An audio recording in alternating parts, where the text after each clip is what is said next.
안녕하세요. 저는 국립아시아문화전당재단 문화예술 사업팀에서 근무하고 있는 이준성 과장입니다. 그 국립아시아문화전당재단 문화예술 사업팀에서 현재 그 지역 기관 협력 사업과 그 다음에 ACC 월드뮤직 페스티벌 그 운영을 담당하고 있습니다. 사실 우선 여기 국립아시아문화전당재단에 입사할 때 그 경영기획 쪽 업무를 이제 지원을 했었고, 우선 이제 경영 지원 업무하고 그다음에 감사 업무를 한 6년 동안 진행을 했었어요. 그리고 이제 작년 2022년 1월부터 지금 문화예술 사업팀에서 이렇게 근무를 하고 있는데, 지금 이제 기획 쪽은 이제 내가 전공이었기 때문에 법학을 전공을 해서 이제 관련된 뭐 본무라든지 그다음에 계약 관련된 업무들 이런 것들을 이제 진행을 하기 위해서 이제 지원을 했었던 거고, 이제 기관에서 근무를 하다 보면은 본인이 이제 한 분야에서 계속 있을 수 있는 부분이 아니에요. 그래서 뭐 이제 순환보직이라든지 이런 것들로 인해 가지고 현재는 이제 문화예술 사업팀에서 근무를 하고 있습니다. 그리고 이제 단순히 이제 큰 파트로 보면은 그 일반적으로 이제 경영 파트, 그 다음에 사업 파트로 이렇게 나눌 수가 있는데, 우선 이제 경영 파트에서 그 경영 업무를 좀 잘 하려면은 사업적인 부분을 좀 잘 이해를 해야 되고, 그 분야에 대해서도 어느 정도 그 내용들을 좀 숙지해야 되기 때문에, 그래서 지금 현재는 이제 그 문화예술 사업팀 사업부서에서 지금 일을 하고 있습니다. 우선은 대학에서 이제 저 같은 경우는 법학을 전공을 했기 때문에 지금 현재 이제 문화예술 사업팀은 제 전공 영역이 아닌 정말 다른 영역이라고 볼 수 있어요. 거기에서 닥치는 이제 좀 어려움이라고 하면은, 우선 이제 관련 분야에 대한 전문 지식이 이제 좀 부족하다 보니까 그 업무에 대한 이해, 그다음에 사업을 추진하는 데 있어가지고 그 관련 분야에 이제 어느 정도 그 이해관계인들과 네트워크도 좀 상당히 중요한데, 이런 부분들이 사실 그 애초에 그런 관련된 분야의 전공자가 아니었기 때문에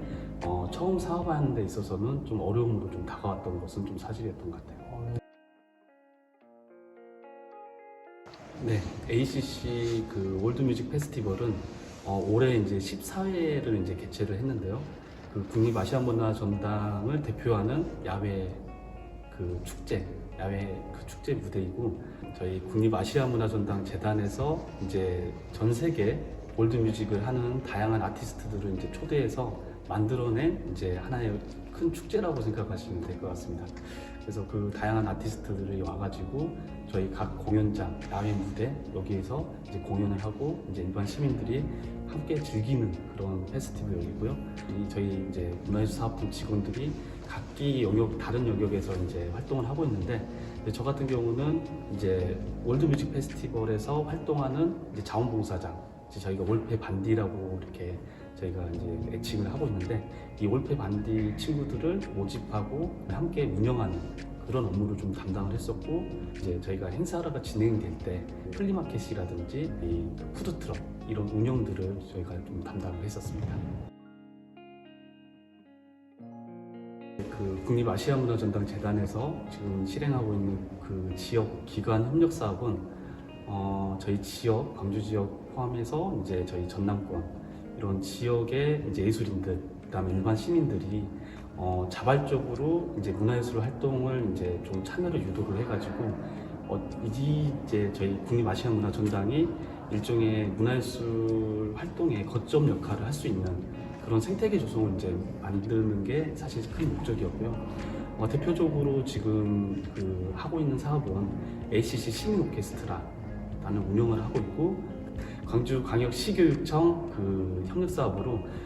광탈패라고 광주 학생 탤런트 페스티벌, 이걸 저희가 본선을 여기서 저희 극장 1에서 이제 함께 협력 사업을 또 진행을 했고요. 그다음에 이제 KTNG와 저희가 협력 사업으로 상상 유니브 브로드웨이라고 그 대학생들 뮤지컬을 이제 만들어서 저희 극장 2에서 공연을 또 진행을 했었습니다. 우선은 이제 기존 프로그램 같은 경우는 사실 그 이미 해왔던 업무 프로세스, 그러니까 예를 들어서 뭐 작품 선정을 할 때는 뭐 자문회의를 거쳐가지고 이제 작품이 선정이 되면은 이걸 기획을 해서 이제 그런 것들 운영까지 이제 진행을 한다고 하면은 신규 프로그램을 할 때는 사실 굉장히 좀 사전에 검토들을 좀 많이 거쳐야 돼요. 예를 들면은 예산이 어느 정도 들어갈지, 그리고 그 예산을 바탕으로 해가지고 그 어떤 콘텐츠를 만들어야 될지, 이런 부분들이 과연 이제 좀 전문가들의 좀 자문도 많이 구해야 되고, 이런 부분들이 좀 더 심도 깊게 더 기획 단계에서 검토가 돼야 되는 게 좀 차이인 것 같아요. 뭐 기존에 했던 프로그램이다 그러면은 어느 정도의 예산이라든지 그 다음에 운영에 대한 그런 그 매뉴얼이라든지 이런 것들이 좀 다 그 있기 때문에 이런 것들은 좀 운영하기에는 조금 더 부담이 덜하지만은 이제 신규 프로그램을 만약에 좀 기획을 해가지고 운영을 할 때는 예산이 어느 정도까지 나올지, 그 다음에 이거와 관련된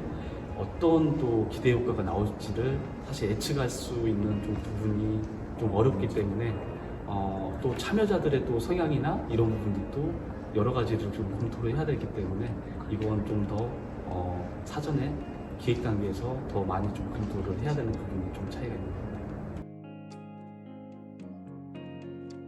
우선은 이제 문화예술 컨텐츠를 이제 창제작을 하는 이제 그 부서다 보니까 우선은 그거에 대한 기획력, 그러니까 어떤 콘텐츠를 좀 최상의 이제 좀 콘텐츠를 이렇게 선별하고 그걸 기획하는 능력, 이게 이제 좀 가장 우선적으로 좀 필요할 것 같은데 그 능력을 좀 이렇게 키우려면은 그 이 분야에 관련된 문화예술 전시랑 공연, 여기에 이제 좀 더 이렇게 다양한 경험들,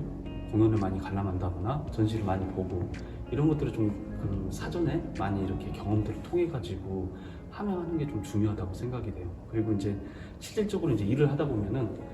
여러 사람들하고 소통을 해야 되거든요. 내부 구성원들뿐만이 아니라 외부의 이해관계자들과의 이제 그런 커뮤니케이션이 굉장히 좀 중요한데, 이런 것들을 이제 좀 잘 하려면은 소통 능력. 그러니까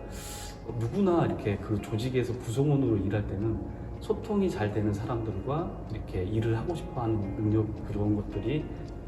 필요할 것 같아요. 구성원들 사이에서 같이 협업하고, 그 다음에 또 외부 업체라든지 외부 관계자들이라든지 여기와 그 협력 관계를 유지를 하려면은 좀 소통 능력이 또 가장 중요하다고 생각이 됩니다.